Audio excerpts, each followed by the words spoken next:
नमस्कार, जनता की पुकार में आपका स्वागत है। पेपर लीक के खिलाफ गरजे संजय सिंह, छात्र नेताओं की रिहाई की उठाई बड़ी मांग। नई दिल्ली। आम आदमी पार्टी के राज्यसभा सांसद संजय सिंह ने छात्र नेता आशुतोष पांडे और पंकज पांडे की रिहाई की मांग करते हुए केंद्र और राज्य सरकारों पर युवाओं के भविष्य के साथ खिलवाड़ करने का आरोप लगाया।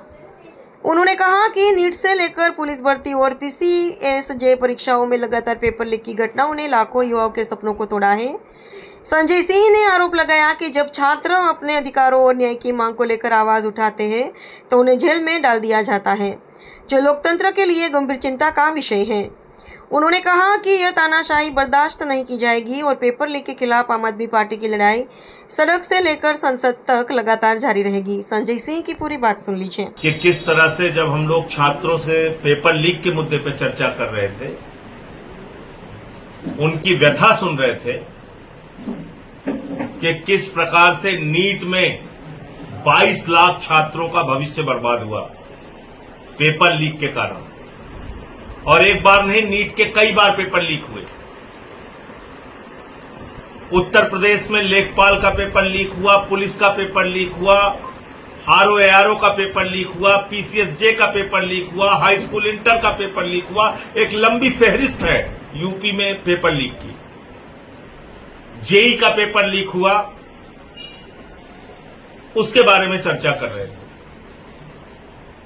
उसी वक्त गैर कानूनी ढंग से वहां पे एडीएम सिटी आते हैं, पुलिस के अधिकारी आते हैं और उस चर्चा को रोकने का काम करते हैं, जो कुछ मीडिया के कैमरे में भी कैद है। इतने से इनको तसल्ली नहीं हुई। दो छात्र नेता जो उस पेपर लीक की चर्चा में शामिल होने के लिए आ रहे थे, एक आशुतोष पांडे जी और दूसरा पंकज पांडे जी, उनको गिरफ्तार कर लिया जाता है। मैं लगातार पुलिस के अधिकारियों से बातचीत करता हूं और मेरे पास सारे रिकॉर्ड हैं, जरूरत आने पर सारे रिकॉर्ड दूंगा। उनसे सबसे मैं बात करता हूं, पुलिस के अधिकारियों से, यहां से लेकर लखनऊ तक सबसे बात किया मैंने। सबको डिटेल भेजा कि भाई ये आशुतोष पांडे है, इसको जबरदस्ती डिटेन करके रखा गया, इनको छोड़िए। कहीं कोई सुनवाई नहीं। उसके बाद मैं उनसे मुलाकात करने के लिए आना चाह रहा था। मुझे जेल अधीक्षक के द्वारा कहा जाता है कोई दिक्कत नहीं सर, आप आइए, आप अपना कार्ड भेज दीजिए। कार्ड भेजा, ऑनलाइन अप्लाई कर दीजिए, ऑनलाइन अप्लाई कर दिया। बाद में मुलाकात तक से मना कर दिया कि मुलाकात नहीं करा सकते। और 6 दिन से ज्यादा हो गया, 7वां दिन है। आशुतोष पांडे और पंकज पांडे दोनों को जेल में रखा हुआ है। और इस बीच टीजीटी का एग्जाम जो 5 साल के बाद उनको मौका मिल रहा था, आशुतोष और पंकज दोनों को 5 साल के बाद परीक्षा में बैठने का मौका मिल रहा था, वो परीक्षा में नहीं बैठने पाए। उनके घर परिवार के लोग रोते रहे, लेकिन उनके बच्चे को एग्जाम नहीं दिलवाया गया। दोनों की परीक्षाएं छूट गई। 14 तारीख को फिर परीक्षा है आशुतोष की, उसका भी एडमिट कार्ड है, वो डिटेल मैं आपको दे दूंगा। लेकिन प्रशासन को सुनने के लिए तैयार नहीं है। सुप्रीम कोर्ट का स्पष्ट आदेश है, कानून के अच्छे जानकार है राय साहब, अनुग्रह भाई सब बताएंगे आपको। किसी को भी अगर आप अरेस्ट कर रहे हैं तो ग्राउंड्स ऑफ अरेस्ट देना आवश्यक है। देश की सारी एजेंसी के ऊपर यह कानून लागू है कि अगर आप किसी को गिरफ्तार कर रहे हैं तो गिरफ्तारी का आधार देना आवश्यक है।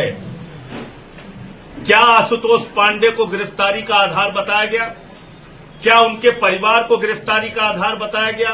क्या पंकज पांडे या उनके परिवार या उनके मित्रों को गिरफ्तारी का आधार बताया गया? नहीं, कुछ नहीं पता।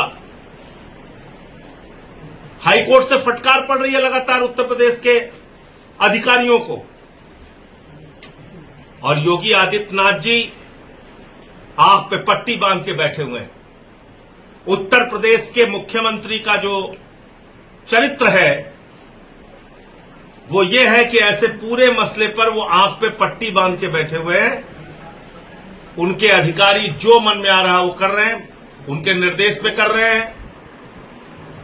तो ये भी उत्तर प्रदेश की जनता देख रही है, अधिकारी मनमाने ढंग से कर रहे हैं। तो ये मुख्यमंत्री की प्रशासनिक क्षमता पर सैकड़ों सवाल खड़े करता है। मैंने एडीएम सिटी के खिलाफ विशेषाधिकार हनन का नोटिस दिया है राज्यसभा के सभापति महोदय को और जो भारत के उपराष्ट्रपति हैं उनको। आगे और जो कार्रवाई होगी वो करेंगे, लेकिन अभी कानूनी लड़ाई इन दोनों छात्रों की रिहाई का वो लड़ाई लड़नी है। और जो जिस प्रकार से यहां कोचिंग बंद किया गया, 3 कोचिंग सील कर दिया गया, वो भी मसला है, उसकी कानूनी लड़ाई हम लोग लड़ेंगे। लेकिन कुल मिलाकर ये मैं कहना चाहता हूं कि योगी सरकार का और मोदी योगी की डबल इंजन की सरकार का आचरण तानाशाहीपूर्ण है, हिटलरशाही का है। और जब जब तानाशाही दुनिया में आई है, नौजवानों ने ही उसे खत्म किया है और यहां की भी तानाशाही नौजवान खत्म करेंगे। अगर आपने हमारा अभी तक चैनल सब्सक्राइब नहीं किया है तो कृपया चैनल सब्सक्राइब कर लें, लाइक करें, शेयर करें, कमेंट करें। तो मिलते हैं फिर किसी और खबरों के साथ। नमस्कार।